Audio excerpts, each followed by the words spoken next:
This week in East Brunswick, we'll take a trip to the Cornelius Lau House in Piscataway to take a look at the current exhibit, 300 Years of Medicine. Next, Seniors at a Glance, our monthly look at the East Brunswick Senior Citizen Center, brings you up to date on the events and activities going on there. Then, Mike Mansfield tells us about choosing the right kitten as a Christmas present, and Adrian Eisner will be back with this week's edition of Consumer Aware. Plus, kids' comments and more on This Week in East Brunswick.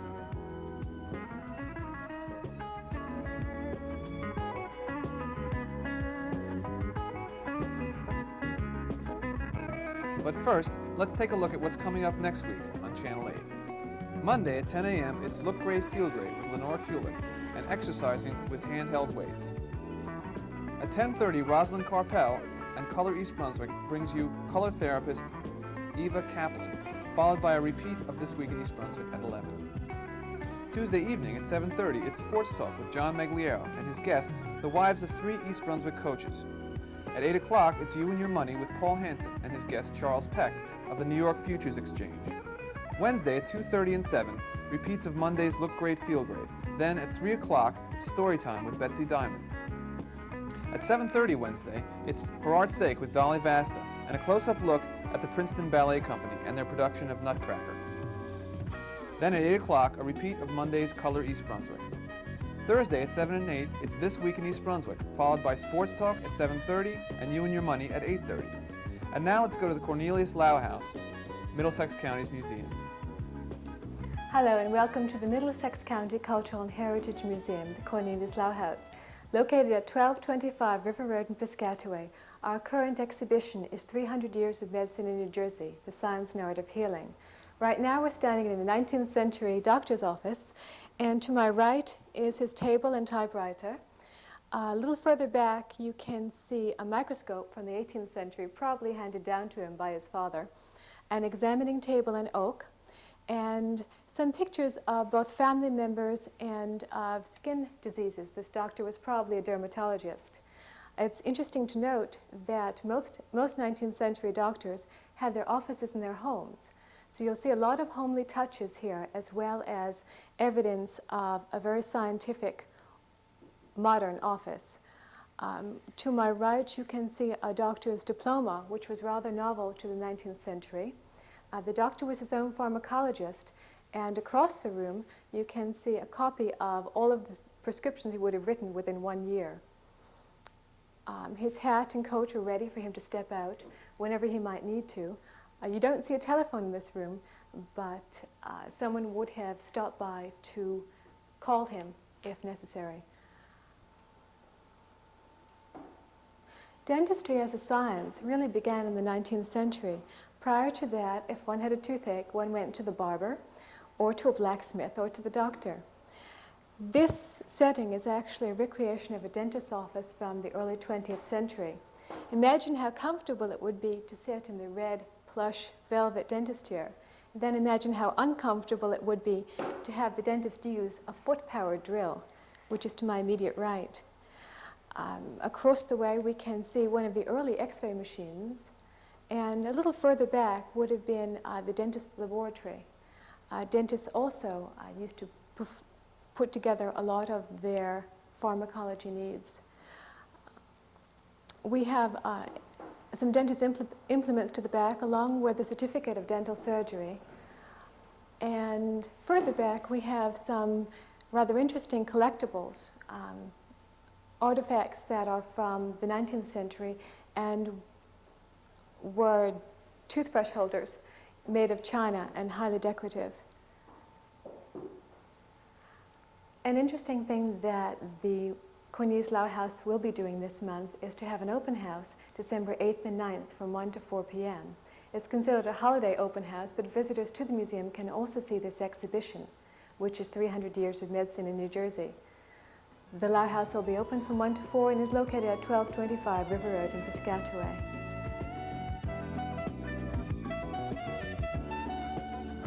Hello, my name is Sharon Riley Morrissey. I'm the counselor in the East Brunswick Office on Aging. Greetings again from the East Brunswick Senior Citizen Center. Here are some of our members enjoying turkey and all the trimmings at the Thanksgiving luncheon, our first Thanksgiving in the new building, and how much we have to be thankful for in this beautiful new building. with facilities designed for the many activities that go on here week after week. This lunch was partially catered to enable our kitchen volunteers to spend more time enjoying the day with their friends here. Lunch is served 2 or 3 days a week for the nominal sum of $1.50, with all the preparation, serving, and cleanup done by volunteers who give many hours of their time to this project.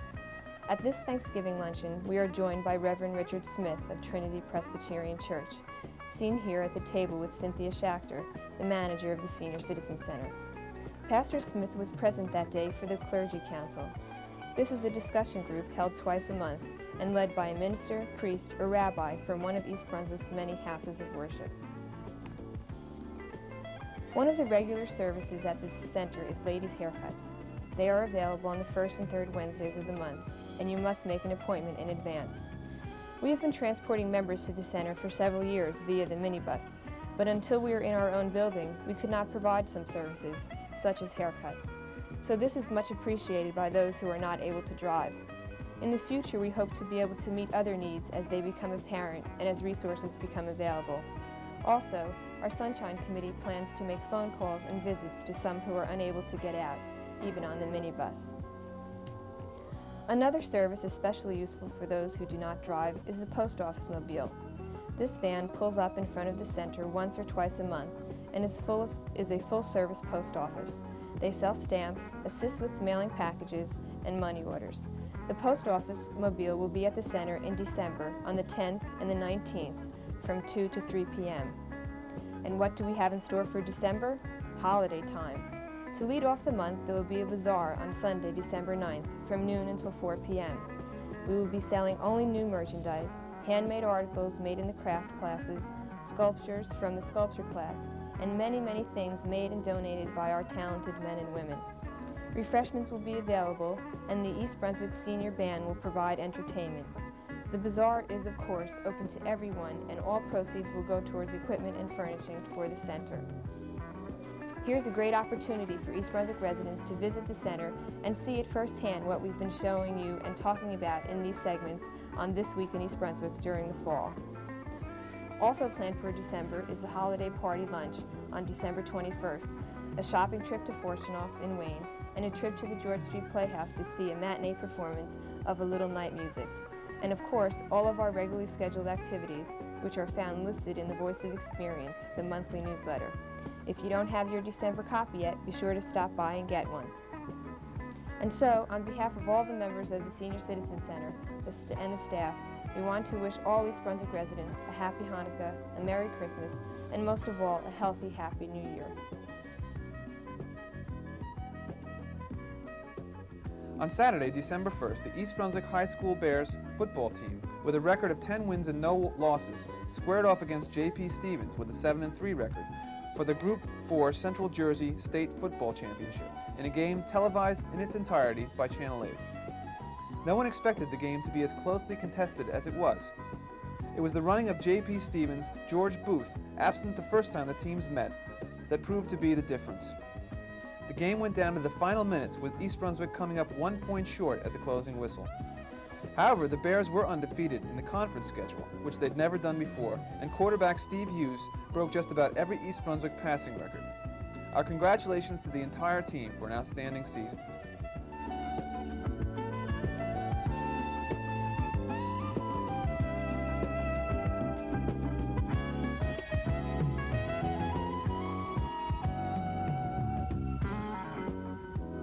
My name is Amy Backenheimer, and I reviewed Zucchini by Barbara Dana. Zucchini is a ferret who was born in New York at the Bronx Zoo. He is not content with the life that the zoo is providing for him. He decides to escape and travel to the open prairies where the other ferrets live. On his way to the prairies, Zucchini is caught and sent to the American Society for the Prevention of Cruelty to Animals. During his stay at the ASPCA, Zucchini meets Billy, a shy but nice boy. Billy wants to keep Zucchini as his pet, but he doesn't have enough courage to ask the people at the ASPCA for him. If you want to know what happens next, then read Zucchini. I enjoyed this book very much. It is superbly illustrated by Eileen Christlow. The author, Barbara Dana, expresses her ideas expertly. I recommend this book to kids aged 10 to 13 or to anyone who likes animal stories.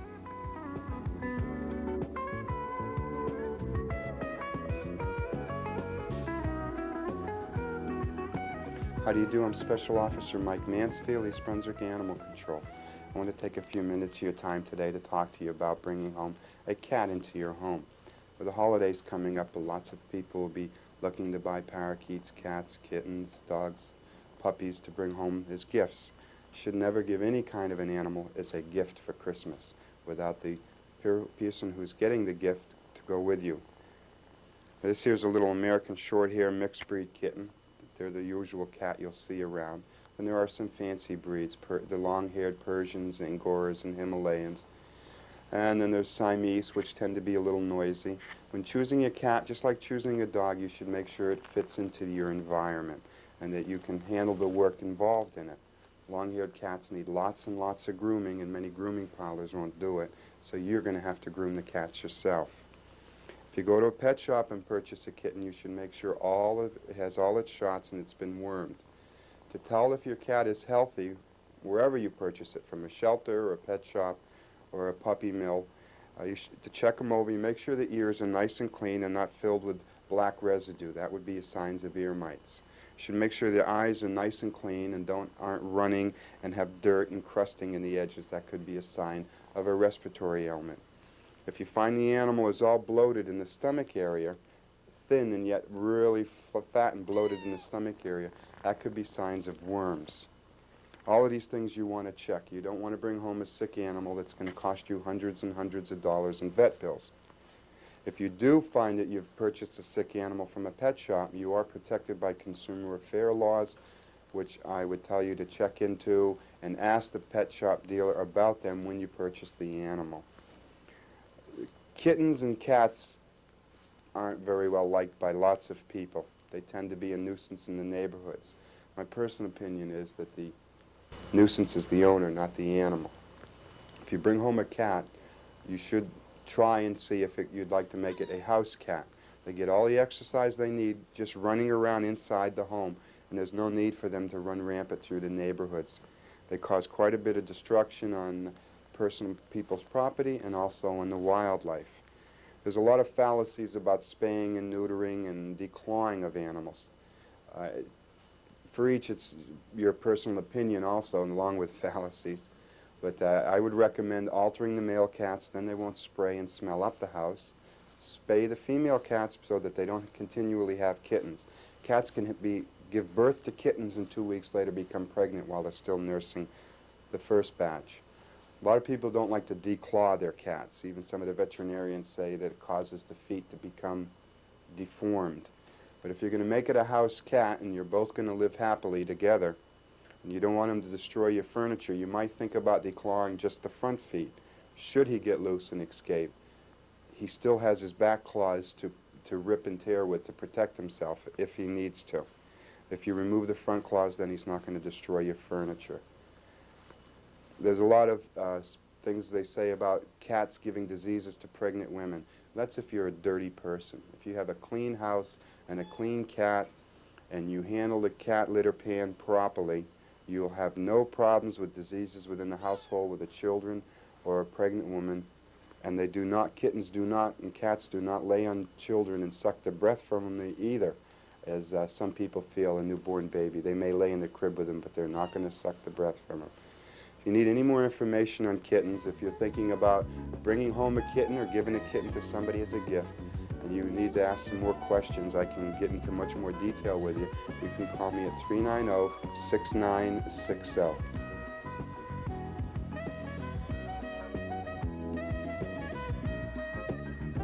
Hello, and welcome to Consumer Aware. I'm Adrienne Eisner of the East Brunswick Consumer Affairs Office. Today we're going to be talking about insulation. As the weather gets to be colder, many of you might be thinking of adding insulation to your home.